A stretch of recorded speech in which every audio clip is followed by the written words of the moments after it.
সবাইকে আমার ইউটিউব চ্যানেলে স্বাগত। আজকে আলোচনা করব ক্যালকাটা ইউনিভার্সিটির সেমিস্টার 4 এবং সেমিস্টার 6 এ যারা বাংলায় স্কিল পেপারে গেছো এসইসি B2 অর্থাৎ ব্যবহারিক বাংলা 2। আজকে তোমাদেরকে 2022 এবং 2023 সালে যে এসএ কিউগুলো এসেছিল তার উত্তর দেব। তোমরা প্রথম থেকে শেষ পর্যন্ত দেখতে থাকো।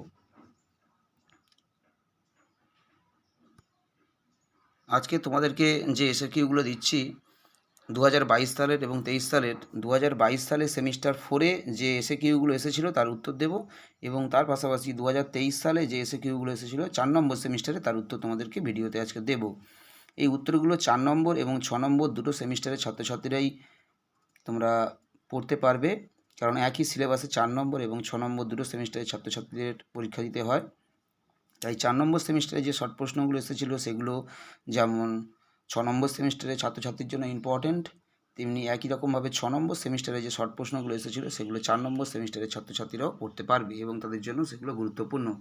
তাই 2000 মানে তোমাদের বিগত যে সালগুলো রয়েছে সেটা 4 নম্বর এবং 6 নম্বর দুটো সেমিস্টারের ছাত্রছাত্রীরাই তোমরা পড়াশোনা করবে। একই সালগুলোতে তোমরা সেই শর্ট প্রশ্নগুলো পড়বে। যারা 4 নম্বর সেমিস্টারে পড়ছো তোমরা তোমাদের 4 নম্বর সেমিস্টারের বিগত সালের পাশাপাশি 6 নম্বর সেমিস্টারে যে প্রশ্নগুলো এসেছিলো শর্ট প্রশ্ন সেগুলোও তোমরা পড়বে, সেগুলোও তোমাদের জন্য ইম্পর্টেন্ট। ঠিক একই রকমভাবে যারা 6 সেমিস্টারে পরীক্ষা দেবে তারা 4 নম্বর সেমিস্টারে যে প্রশ্নগুলো এসেছিলো সেগুলো তোমরা পড়বে, কারণ একই সিলেবাসে তোমাদের পরীক্ষা হয়। আচ্ছা, তোমাদেরকে এখানে আরেকটা প্রশ্ন তোমাদেরকে জানতে খুবই হবে।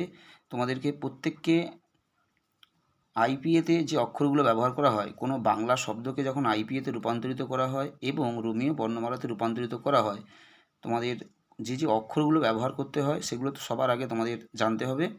যে কোনো বাংলা শব্দকে যখন আইপিএতে রূপান্তরিত করা হয় তখন কোন অক্ষরগুলো ব্যবহার করতে হয়, মানে আইপিএ সোজা কথায় আইপিএ বর্ণমালা জানতে হবে, এবং তার পাশাপাশি তোমাদেরকে জানতে হবে রোমীয় বর্ণমালা।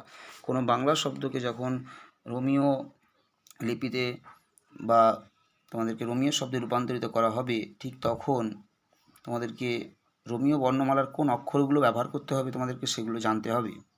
কারণ পরীক্ষায় তোমাদের যে প্রশ্নগুলো আসবে সেখানে যে কোনো একটা বাংলা শব্দ তুলে দিয়ে বলবে সেটাকে আইপিএতে রূপান্তরিত করো। ঠিক একই রকমভাবে যে কোনো একটা বাংলা শব্দকে লিখে দিয়ে তোমাদেরকে বলবে রোমীয় বর্ণমালা রূপান্তরিত করো। সেক্ষেত্রে তোমাদের দুটো বর্ণমালা জানতে হবে এবং দুটো বর্ণমালা কীভাবে রূপান্তরিত করতে হয় বাংলা শব্দকে সেটা জানতে হবে। আইপিএতে রূপান্তরিত করতে হলে তোমাদেরকে সবসময় উচ্চারণকে ফলো করতে হবে। বাংলা বানানে কি লেখা আছে সেটা গুরুত্বপূর্ণ নয়, উচ্চারণটা কি হচ্ছে সেটাই গুরুত্বপূর্ণ। এবং রোমীয় বর্ণমালা যখন রূপান্তরিত করা হবে সেখানে উচ্চারণটা গুরুত্বপূর্ণ নয়, সেখানে গুরুত্বপূর্ণ বানানে কি লেখা রয়েছে। এটা তোমাদেরকে অবশ্যই মনে রাখতে হবে। রোমীয় বর্ণমালা রূপান্তরের সময় উচ্চারণকে গুরুত্ব না দিয়ে বানানকে গুরুত্ব দিতে হবে, এবং যখন আইপিএতে রূপান্তরিত করা হবে সেক্ষেত্রে তোমাদেরকে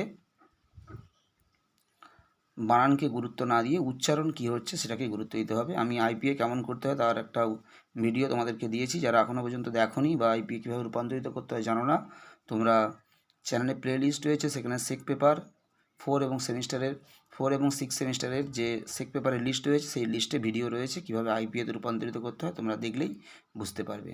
এই প্রশ্নগুলো তোমরা প্রত্যেকে প্র্যাকটিস করে যাও, পরীক্ষার জন্য খুবই গুরুত্বপূর্ণ। সবাইকে নমস্কার।